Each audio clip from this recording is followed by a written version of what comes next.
In the year 536, the sun went out. Not for a day.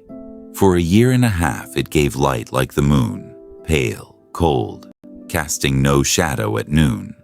Snow fell in summer. Crops rotted in the ground. Famine crawled across 3 continents. And behind the famine came something worse, a plague that would kill tens of millions. It struck at the cruelest possible moment, because for the first time in a century, Rome was winning. This is how the ancient world ended, not to an army, but to a darkened sky. It begins 4 years earlier in the greatest city on earth, Constantinople. 500,000 people. The richest, best defended city in the world, ringed by walls no enemy had ever broken. The western half of the empire was already gone, carved up by barbarian kings. But here, in the east, Rome lived on, and it had a new emperor with one burning ambition: to take the whole thing back. Justinian, a peasant's nephew who had clawed his way to the throne, and who barely slept, driven by the dream of a single, restored Rome.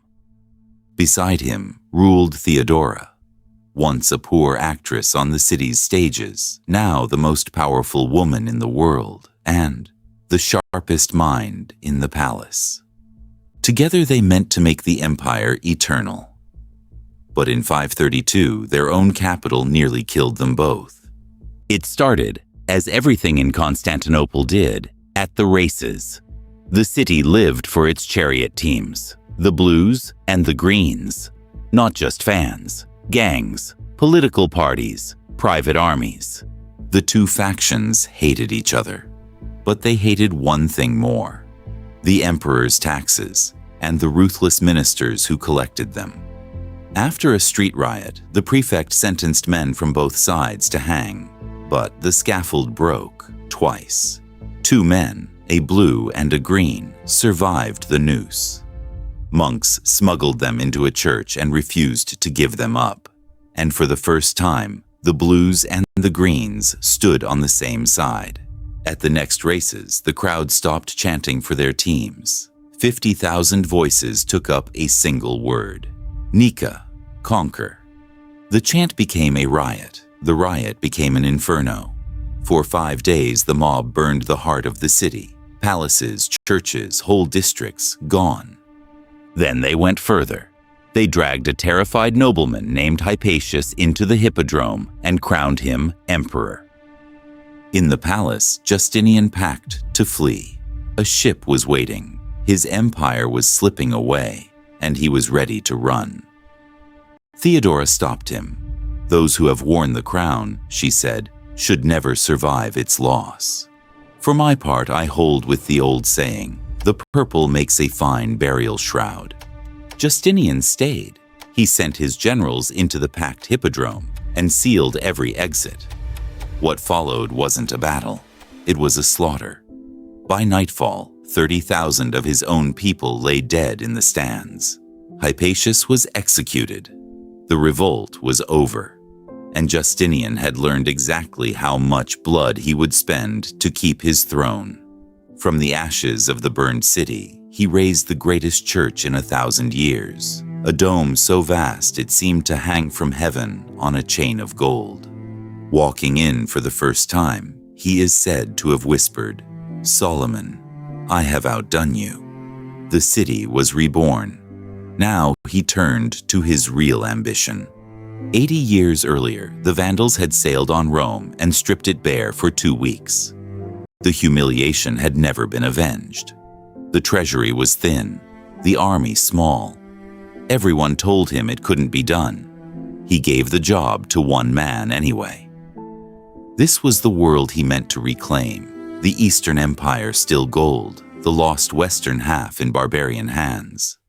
Belisarius, barely 30, and the finest general Rome had produced in centuries. In 533, he sailed for Africa with just 15,000 men, a fraction of the Vandal army. It should have been suicide. 10 miles from Carthage at Ad Decimum, the Vandals ambushed him. He shattered them anyway. He walked into Carthage and ate the dinner cooked for the Vandal king. Within months, a kingdom that had terrorized the sea for a century simply ceased to exist. Its king was paraded through Constantinople in chains. Africa was Roman again, and Justinian's impossible dream suddenly looked possible. Next, Italy itself. Belisarius took Sicily, then Naples, and in 536 he did what no one thought he'd live to see. He walked into Rome. For the first time in 60 years, the Eternal City was ruled from a Roman throne again.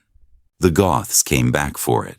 For a year they besieged Rome and cut its aqueducts, trying to choke the city of water.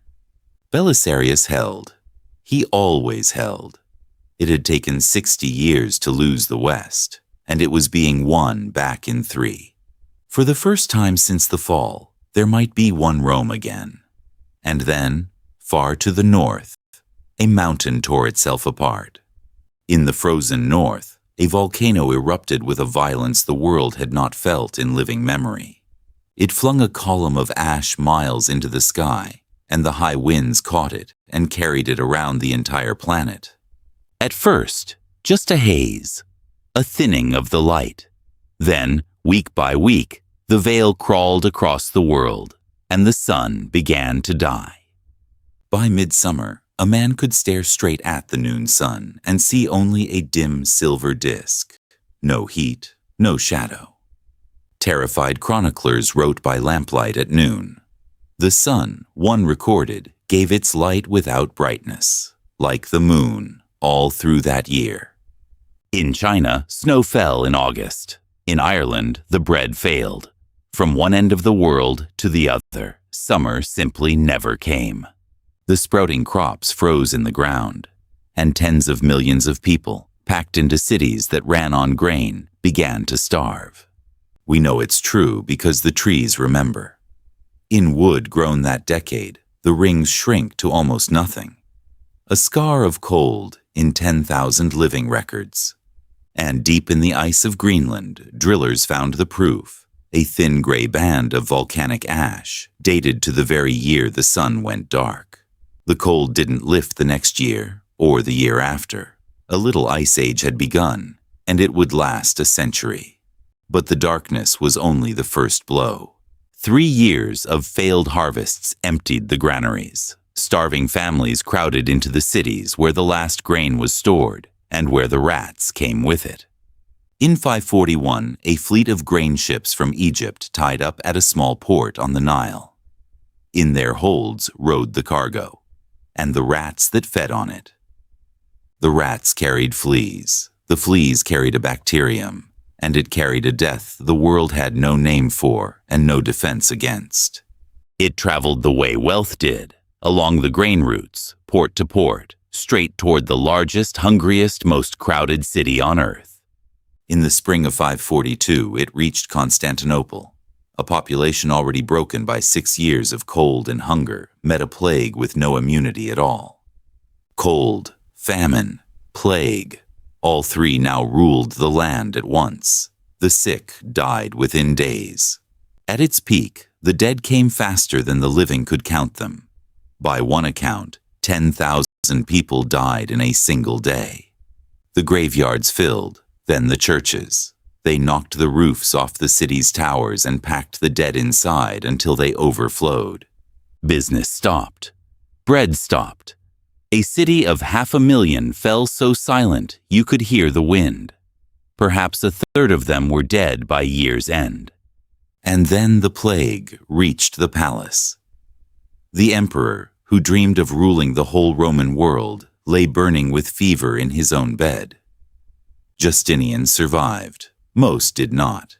And the empire that caught the plague in 542 never truly recovered. Because a plague kills more than people.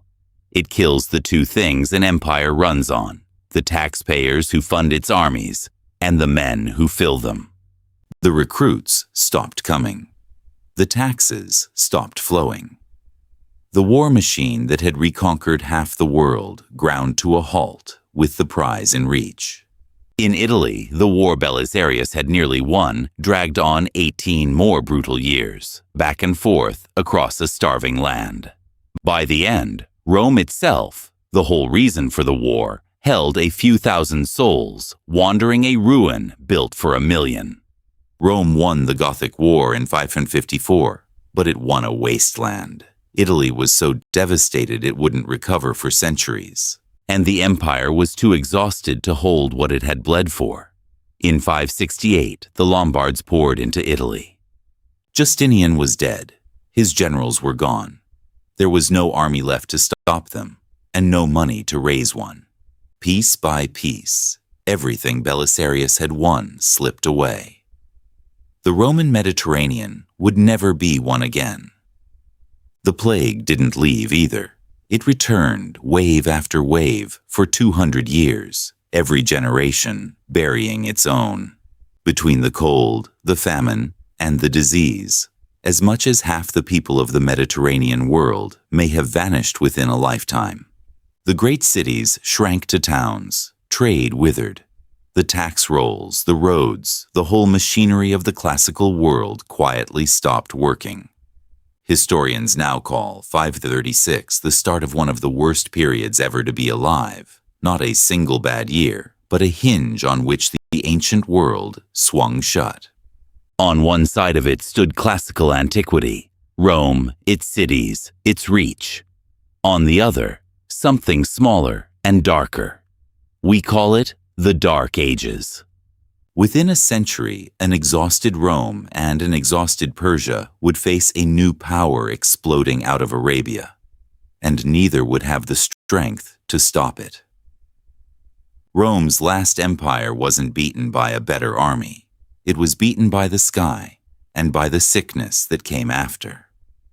536 is the year the sun went out. It is also the year the ancient world began to end, quietly, in the cold and the dark. The empire endured, smaller and grimmer, for another 900 years. But the world Justinian tried to rebuild was already gone. The ash had seen to it. An emperor who dreamed of eternity buried his people by the thousand, and never understood that the thing that beat him wasn't a rival, but the weather. The columns he raised still stand. The world he meant them for does not. Every power has a last day. Subscribe to the channel to find out what actually killed them.